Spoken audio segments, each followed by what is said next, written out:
The first question is, what is the best advice you've ever heard or received? You miss 100% of the shots you never take. Exactly as I said, I'm optimistic in the general that if something fails right now, then this is a little woo-woo, but it wasn't meant to be. It was a learning experience. It was an iteration. As long as I learned something from it, then it's a win. If I didn't learn from it, then it's a loss. But as long as you're learning and you keep iterating fast and cutting your losses quickly, then when you find the right thing, you have to be optimistic and compound into it. Break the plate. Take the shot, get rejected.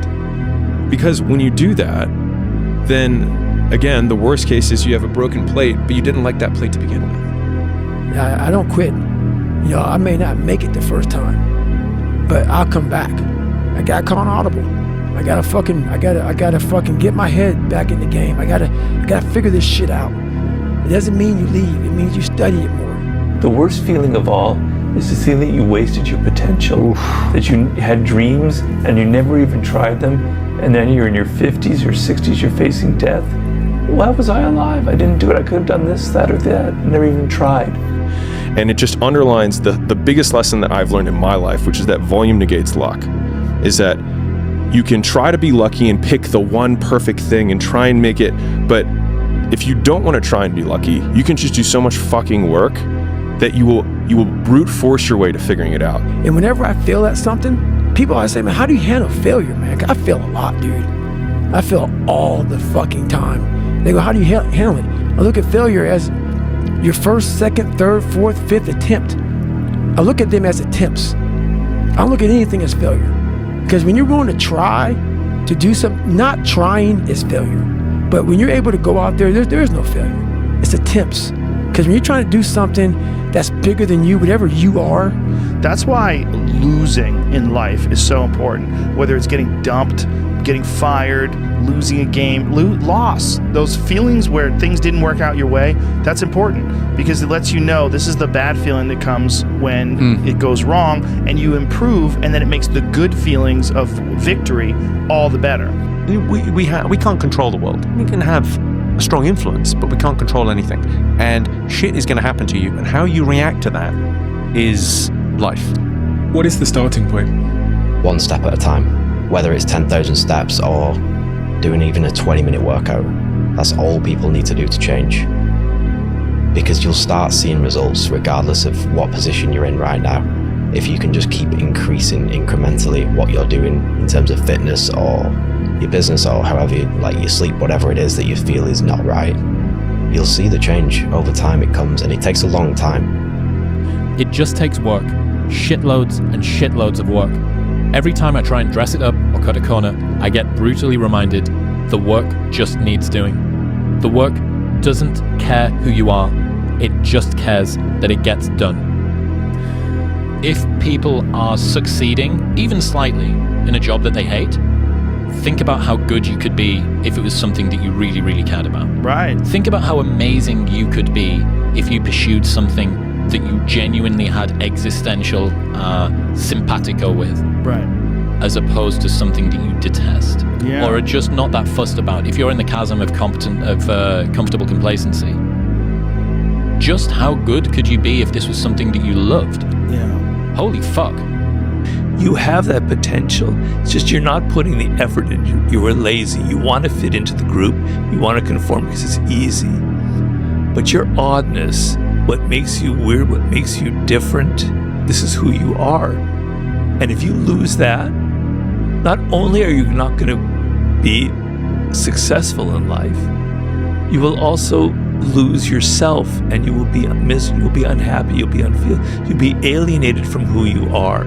And you can get away with that when you're young because you're happy, you look good, you've got energy, things are going right. You get into your 30s and you're like everybody else, and you don't know who you are and you don't know what you like anymore, and you're just following the trends. You start to get depressed and you start going down this rabbit hole, and things can turn really ugly. People say, it must be nice for you. And you go, dude, fuck you. Like, if you could have seen how much criticism and hard work and lonely nights and all of this stuff when nobody was watching, and I was unsure of myself, chronically miserable, and I criticized, and all my friends took the piss out of me, and I did all of these things. I had to go through all of that for you to now say must be nice. You need a bit of courage in life. You need to go, okay, I am weird. I am strange. You know, lean into it. The commitments we keep to ourselves and what we do when no one's watching is the most persuasive evidence that governs everything we then do every day thereafter. You know, it's the difference between character and reputation. You know, you really know who you are. Reputation is what everyone else thinks about you, but you know who you are in yourself.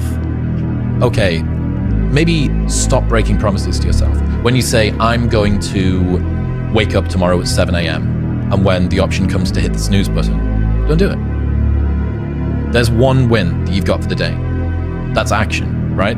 And it is just, you know, it's tried to say the Peterson clean your room thing, but the reason that works is that you start with the smallest ever step and you expand out from there. A habit missed once is a mistake. A habit missed twice is the start of a new habit. Never miss 2 days in a row. If I'm running on a treadmill and I get to mile 9 and I get complete cramp in one of my legs, and I know I've told myself I'm going to run 10 kilometers today, he goes, I will have to limp the last mile, even if no one's watching, because I can't let the demons in. And if I let the demons in, they'll show up in the 11th round of a championship fight when there's 50,000 people watching me in the audience, and I know deep in my self-story that I'm the type of person that quits when things get hard because I got off that treadmill at mile 9 when no one was watching. It would modify my self-story. We are who we are when nobody's watching. If you want to know who you really are, be on your own. Go somewhere on your own, on holiday or whatever, and that's who you are. If you're driving along and you throw the soda can out of the window of the car, that's who you really are. No one does that with kids in the back. Monster. But if you do that, if that's who you, it's interesting to kind of note that. You know, when you're on the way up, everyone roots for you because you remind them of their dreams. And when you're at the top, everyone tries to tear you down because you remind them of what they gave up on. So the idea that working hard doesn't make progress is one of the biggest farces that exists in humanity, because at the end of the day, whatever you amount to isn't going to matter anyways, right? And so if there is anything that's eternal for us, at least as individuals, it's going to be who we become in the process. And so one of my favorite quotes is, the work works on you more than you work on it. Do you actually want to do this or not? Do you actually want to do this or not? Because if you actually want to do it, what's going to stop you? Nothing. And if you don't really want to do it, what's going to stop you? Just about anything that comes up. Just about any obstacle that gets in your way becomes an excuse. It becomes a reason. It becomes a rationale for not proceeding down that path. I know of no better life purpose than to perish in attempting the great and impossible.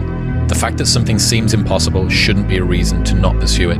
That's exactly what makes it worth pursuing. Where would the courage and greatness be if success was certain and there was no risk? The only true failure is shrinking away from life's challenges. And so, if you want to be the best in the world at something, you do the work to become the best in the world, and the work works on you. And so, even if the thing that you're working on right now doesn't amount to the outcome that you expected that it would, it doesn't mean that you don't become better through doing it. The right question is, could you be slightly better tomorrow than your currently flawed self? And the answer to that is, if you have enough humility to set the bar properly low, then you could be better tomorrow than you are today. And so whatever reasons that we usually give ourselves in the beginning for why we can't achieve something, you can almost always find not only just someone, but someone who's achieved world-class levels of success with worse conditions than you currently have, which then means it's absolutely possible. And then the only thing that it takes to get there is work. It might not be okay to work your life away, but it is okay to work your 20s away. And so many of the realizations that we have arrived at are only really accessible to you because you've closed the loop of all of the ones that you needed to first. Sometimes you have to go beyond what you're feeling. And my knees were fucked, but guess what? I wanted to run. What do you want to do with your life? Because you got one life. It's going by quickly, and you're not going to do anything in life unless you make it happen. So if you feel like right now you're looking around and you're lost or directionless, I would take about 15 minutes and figure out what the hell you want to do with your life, and I would start getting after it. So imagine that you had a friend, and every time that you invited this friend out for lunch, they showed up an hour late, or they didn't show up at all. After a while, you'd stop trusting them and stop inviting them out at all. Right. you are that friend to yourself. Yeah. You know, how can you have faith that you're going to go and do all of the things that you want in life when you can't not hit the snooze button? Right. Or you can't not cheat on your diet. You can't not do, you know, you are constructed by the tiny decisions that you make every single day. It's never too late. If you're alive, you can get better. If you're alive right now, you can improve your condition. You can improve your situation, and it starts with improving the way you think. That's the most important thing. The way you think of things, the way you think of things, the way you address things, you've got to change that. And you got to look at things objectively, and you got to be brutally honest with yourself. And the more you bullshit yourself, the more it's going to be difficult. You're literally throwing weights on your back and making it harder to move forward. I'm realizing that I have to daily show up for myself if I want my life to be what I want it to be. Right. It is a battle. And not only that, but it's like you have to have some sort of a plan. When I used to be a little bit more aimless, I was just like, oh, I want things to be good. It wasn't enough. You know what's one of the most fucked up things that I've learned over time is that almost all like truly exceptional and mentally strong people have been through hell. It's very few that put themselves through hell when life is great. It's mundane, daily, just uncertainty and like ambient malaise as you're reading another book on meditation and you're sitting down with your eyes closed listening to Sam Harris tell you to fucking listen to your breath. You don't know that it's going to work, but that is the challenge. The challenge is no certainty. That's the way it is. And the painful cost of being exceptional is getting through that uncertainty. What I like about it is I'm doing something I don't want to do. Every time I start doing things I don't want to do, I grow. Yes. That's a lesson that people need to hear and learn. It's so important because everybody just wants to be comfortable. Everybody wants to sit on the couch. I don't want to go outside, it's cold. I don't want to do this, it's hot. Like, you've got to do things that you don't want to do because you show your body that your mind is the boss. Your mind is telling your body what to do, and then you have control. I'm going to have setbacks, I know. But if I'm feeling bad, that doesn't mean I'm doing bad. That doesn't mean I am bad. That doesn't mean that I can't still take some action. Because, nothing changes and nothing changes, man. You know, we'll sit around forever wondering, well, what if I was a dog catcher? Would I be the best? What if I was what if I'd worked on at a avalanche? Who would would I be able to do it? You don't know. Until you say, I'm gonna take action. Nothing changes if nothing changes, man. You're doing all of this stuff. You're learning all of these fucking productivity techniques, and you're watching these YouTube videos, and you're listening to these podcasts, and you're taking these online courses, and you've got Skillshare, and you've got Readwise, and you're doing spaced repetition and morning routine, and you have no idea if it's going to work. But the thing is, no one has any idea if it's going to work.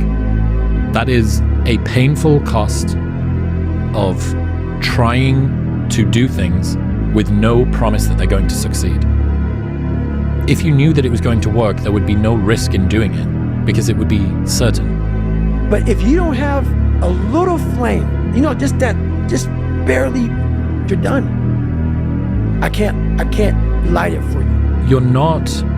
You haven't been given this bespoke, idiosyncratic challenge that only you have to face. This is what every person who gets from a place that they are to a place that they want to be has to go through, because you need to try things with no promise that they are going to work. And that's what's painful, is that it takes more effort to start in the beginning, and more people are right about the fact, they're like, hey, you're not going to hit it big. And guess what? A month in, you're not. But they're only measuring on months. And at 6 months, you're also not going to have hit it big yet. And they're going to be like, I'm still fucking right. And at a year, you're still not going to have hit it big. And they'll still be fucking right. And every day that you haven't hit it, they're going to feel like they were right. But they're wrong, because they're measuring in days and you're measuring in decades. And the longer you can stick with something without that positive feedback loop in terms of the big external thing, the easier the opportunities are, because so few people can pursue them. The world belongs to those who can continue to work without seeing the result of their work. Continue to do without seeing the result of their doing. When you're winning, you're not as good as you think you are. When you're losing, you're not as bad as you think you are.